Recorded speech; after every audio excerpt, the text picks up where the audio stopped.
If you've lost weight in the past, only to put it all back on again after you've finished a diet or a cut, whatever you want to call it, then you'll know it's a frustrating and sometimes embarrassing thing to go through. And it leaves you wondering, is it even worth it? What's the point in going through all this if it's so easily reversed the moment you let your guard down? Well, there's actually a small window of opportunity when you finish a weight cut, which doesn't reverse your progress. In fact, you can get even leaner while eating more food. I know that sounds like bullshit, so I'll explain how it works. There's a few things that happen within the body when you've been in a calorie deficit for a few months and then gradually reintroduce more calories in a strategic way. A lad who I coach is going through this right now. When he started back in April, he was a bit lost because he was active, he trained often, and his job, which is to race, is very demanding. I didn't realize how intense this is. Going at these speeds beats the shit out of you. So he was confused that he never looked like he did or was capable of all of the cool shit he did. A lot of you will know what this feels like. Maybe not this, but when you're trying to make a change and you're putting in effort without getting anything back from it, it'll get you down eventually. But honestly, 90% of it comes from the food. So that's what we're gonna focus on today. Because first of all, going from this to this in 12 weeks is amazing. Look how much his back has improved. But to then get even leaner once we've finished while eating an extra 600 calories a day is worth discussing. There's 4 key areas of opportunity to come out of a calorie deficit looking leaner and more jacked than your finish point. When you've been losing weight for a prolonged amount of time, especially when approaching the final stages, your body compensates by lowering output. This stands for non-exercise activity thermogenesis. I feel like a dick even saying that word. Basically, it means all movement outside of training, like walking, fidgeting, just sitting here and watching this video, even blinking. All of these voluntary and involuntary movements get dialed down to conserve energy when your body is feeling the effects of losing a lot of fat. Sometimes people think they're stuck because calories are low, but they're not losing any more weight. If you're actually eating the amount of calories you say you are, then this is usually the culprit. You're that tired that your body is now keeping you still to avoid burning more. In the final week of this cut, I was that tired that I sat through Vanessa's shit Housewives program instead of just getting up and grabbing the remote and changing the channel. I couldn't move, I didn't have it in me, and it took me an hour to reach breaking point and eventually do something about it. That's the kind of fatigue you're dealing with when you go deep into it. But when more food is introduced, it puts some life back into you. Adding 300 calories might give you enough of a boost to help you spontaneously burn 400 calories through some extra steps or just some extra enthusiasm and movement throughout the day, which can tip you back into a tiny calorie deficit without you even feeling it. A few weeks later, you look leaner and you're wondering what's happening because you feel better and more energized while still losing a bit of weight. The goal with this isn't necessarily to lose more.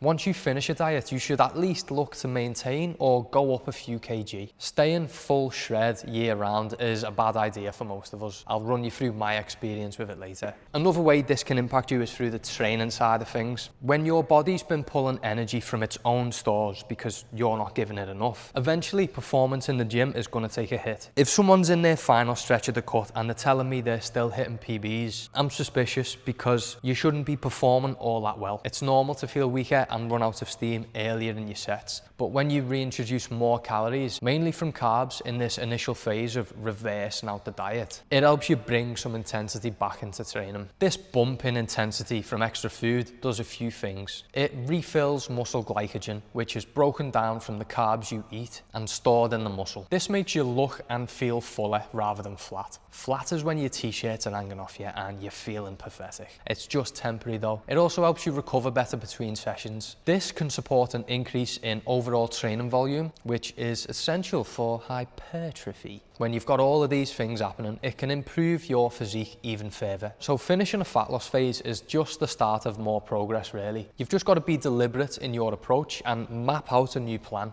I'll show you how to do this in a minute. I've got more good shit to explain first. Hormones directly affect how you look and how you feel. And when you've been dieting for a while, your body is under stress. Cortisol is the main one with this. A little bit is good, but when you're getting deeper and deeper into fat loss, which is basically controlled starvation, it will push back and cause some issues, sleep being the biggest one. When I was this lean, my sleep was shit. And I thought it was just because my son was 6 months old and that's what happens. But even when he was having a good night, I just felt like I wasn't getting any deep sleep. So I'm not sure if it was because of that or that the poor sleep was due to me being too low in body fat. I don't know. But I did eventually notice an improvement in sleep when I was eating more food, and I went up a few kg. Not much, like 3 kilograms, still lean as dick. Another issue you can run into due to stress is retaining water. So even though you're lean, there's moments where you look in the mirror and you're wondering what the fuck's going on. You don't look muscular because you're flat from low calories. You don't look lean because your body's stressed and holding water. And sometimes it barely looks like you train, and that can stress you out even more, and then it just loops. This combination of poor sleep and stress impacts testosterone too. And for us fellas, that messes with everything. So you're basically running on fumes at this point, but it's easily reversed. Being smart with a gradual calorie increase each week will have you sleeping better, which will improve all the shit things I've just mentioned. A really simple way you can reverse the diet is by increasing your carb intake by 25 to 75 grams each week. That's 100 to 300 calories. To be honest, 25 grams carbs, which is 100 calories,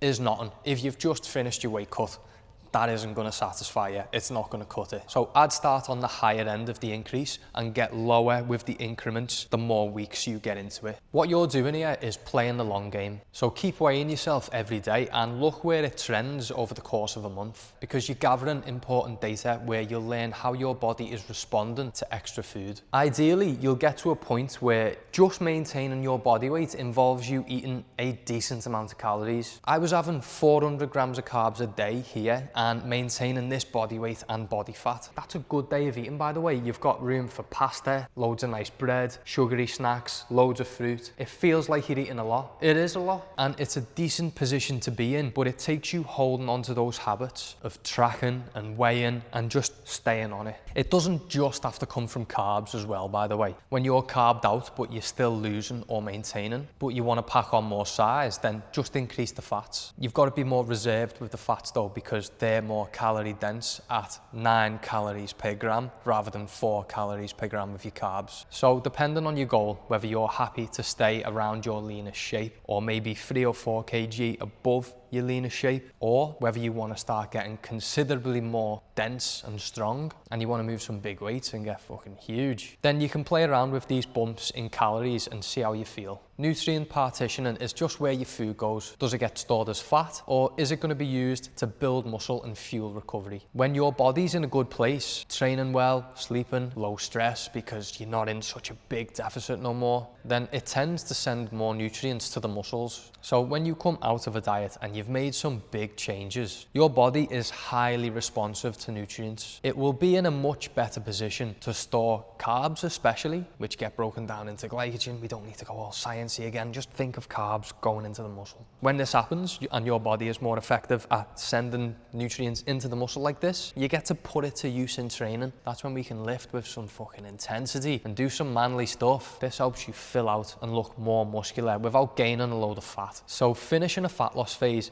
isn't the time to check out and stop tracking and do whatever you want. Try not to think of the finish line in this way, because you're missing out on the best bit where your body is basically at a reset and the food you eat can really start assisting you in making progress. Obviously, when you finish, celebrate and go and eat whatever you want for a day or two, but get back on it once you're done. I might sound like a dick in this first bit I'm going to explain, just bear with me. I really like being lean and don't find it that difficult to lose weight at a fast rate. The last couple of weeks is really difficult and I hate life during that time, but for the most part, it's sound. Getting to this was unsustainable in the long run. Low calories, low carbs, really high energy expenditure. But a few weeks later, after eating more food, I'm looking more fuller and I'm more energized. Sleep was shit, but as I mentioned, I don't know if that was just from Ben being young. I was eating more food here than I was here, to the point where I was satisfied and I wasn't hungry. And this is fine for a bit, but staying like this for too long, especially into winter, fucked me up a bit. I've always had a bad immune system, but I got extra sick this winter just gone. I was doing a lot of endurance training and ended up losing even more weight from this leanest point here, and it ruined me for a couple of months. So you can stay lean year round if you are reserved with your reintroduction of calories. Some people will find it easier than others, those who just don't have a massive appetite. But in the long run, you might fall into some issues like I did with my immune system. Honestly, if I was born 200 years ago, I wouldn't have stood a chance. I would have died from the plague 100%. But I'm now at the point where I'm no longer bothered about being ripped for at least the next 9 to 12 months. And I'm excited about getting big and packing on some size. Let's see if we can turn turn these carbs into less of a disappointment. In the process of starting this muscle building phase, I've realized I need to eat about 3,800 calories to make a dent in my body weight and get it going up a bit, because I was still losing weight on 3,000 calories. That's a good position to be in, because it means in the future when I do want to get a bit leaner after I've built a load of muscle, I'm not going to have to drop calories that low, at least not at the start anyway, and it'll feel quite easy. And this is a position you can get yourself into if you're smart with the reintroduction of more calories after you've finished your cut. So if you've ever felt like fat loss was pointless because the result will never last, I hope this shows you that it's actually the beginning of something better. This is the fun part: more food,